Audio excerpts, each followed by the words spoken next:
Hello, everyone, and welcome to the series. We're currently riding on board with two of the graphers. We have a huge screen face. You will get used to that. But welcome to part one, the first race, which is the Silverstone Grand Prix. We're currently finishing our out lap, approaching the final corner and the finish line to start our qualifying lap. I'm very excited for this to start. I would also like to mention that this wasn't my first qualifying lap. I had to redo the entire thing because I put my real life name on the driver and it was not Tullio De Gafferi's name.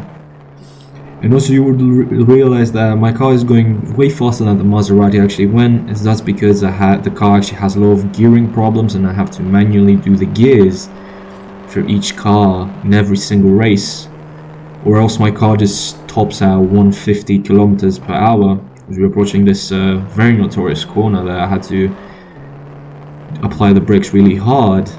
Another thing that I actually forgot to mention last episode was that the races are gonna be 10% distance. That's because some circuits are genuinely like 6 minutes a lap, and it's honestly very difficult to stay focused a long time. For example, like Spa and Silverstone is a very nice track. It's one of my favorites from that calendar. As we're now approaching the final two turns, second to last turn over here, you kind of have to apply the brakes there, as you can see. Beautiful map as well. And now we're approaching the final corner on a very good time. We're getting a 136.6 for Tullio De Gafferi, and that puts us on provisional pole and the pole in general. And now you will realize that this is what I said about the AI not doing the setups at all. So I just basically put all of my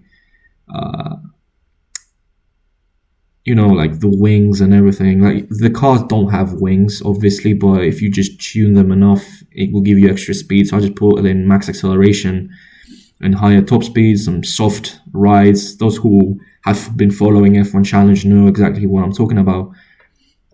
So that puts us ahead of 20 seconds from Giuseppe Farina and Piero Taruffi. I mean, in general, all the times were pretty close in the top 10. I mean, I think the surprise is Juan Manuel Fangio being 10th, and Felice Bonetto, for example, with the Scuderia Milano above him, and Harry Schell on the Cooper. So that means we're going into the race in the first place. We're having a pole position in our first Grand Prix in the series. I'm very excited to see how this will turn out.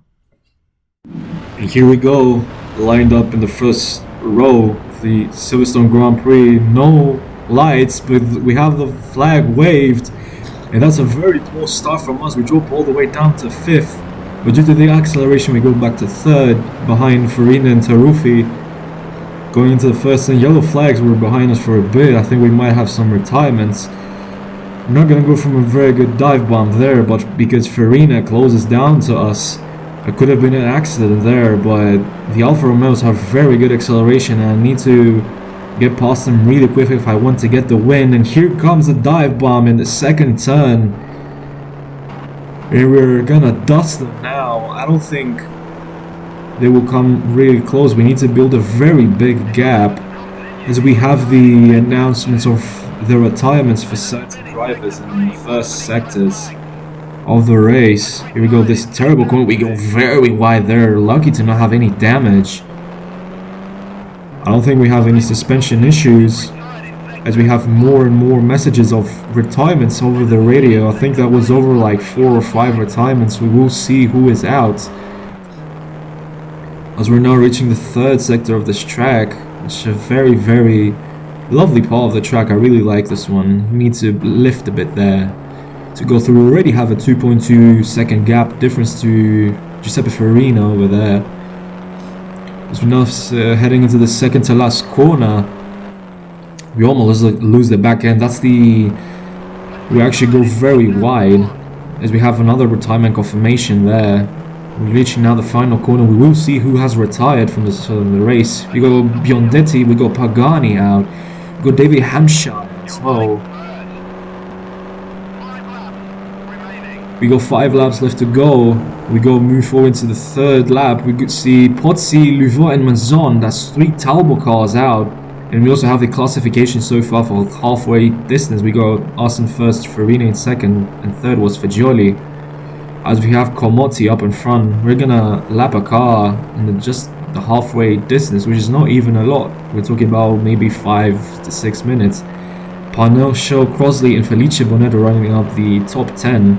Villores and Serafini, all the Ferraris are out of the top 10 as we lap Comotti. We go forward a bit later into lap 3, and we have Peter Walker and Leslie Johnson up in front. Another 2 set of cars that we will lap this lap. Fuel is not a problem. As it seems, we won't need to do a pit, as we have also Leveg and Marierez are also out of the race. We're going into the second to last lap. I know this is very fast paced, I'm sorry guys, but there's not really much happening. We got David Murray up in front, we will lap him as well, going to the last sector of lap 5. And I will make sure to let you guys enjoy the last lap. No commentary needed for the last lap as we approach a very big train of cars up in front. I think that's that's Franco Roll. I think that's also Prince Bira in the train. We will be able to lap like 4 or 5 cars there. Let's see what we're gonna do as we are approaching the last sector before the finish line. And as we see, Peter Whitehead has spun around. Franco Roll nearly hits. I nearly hit him as well.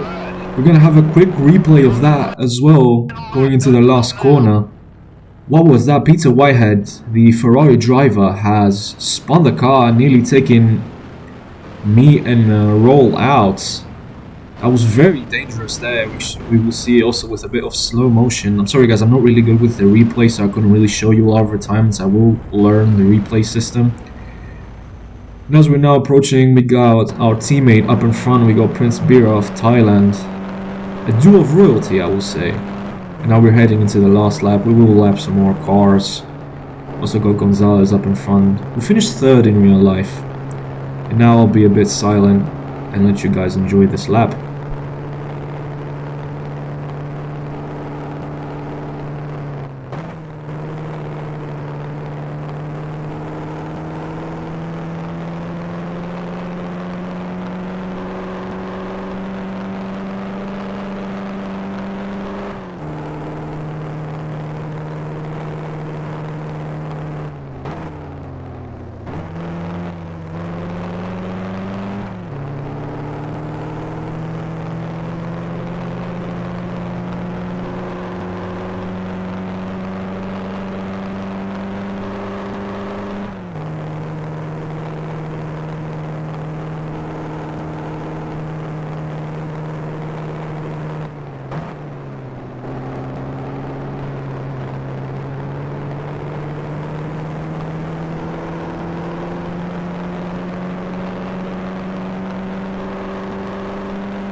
And as we are now approaching the last corner of the Silverstone Grand Prix, the first ever winner of Formula 1 history, Tula de Graffenried, has won the Silverstone Grand Prix.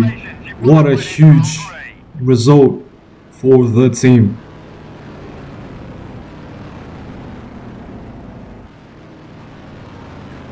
And here we have the standings of the first ever Formula 1 season, the first ever results.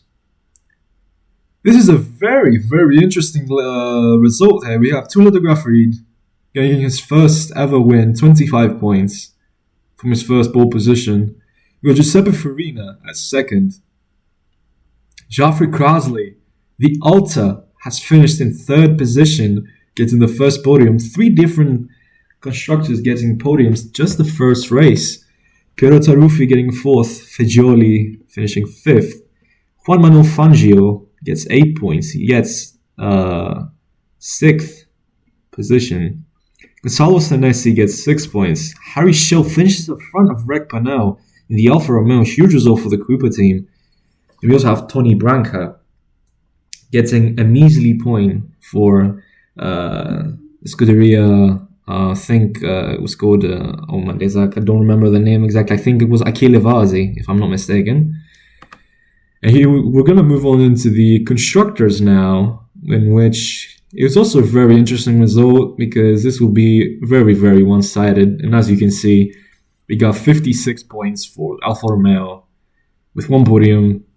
Our team, 25 points with a win. Alta 3rd. Cooper 4th, and Scuderia Achille Vasi with 1 point, with also 1 DNF.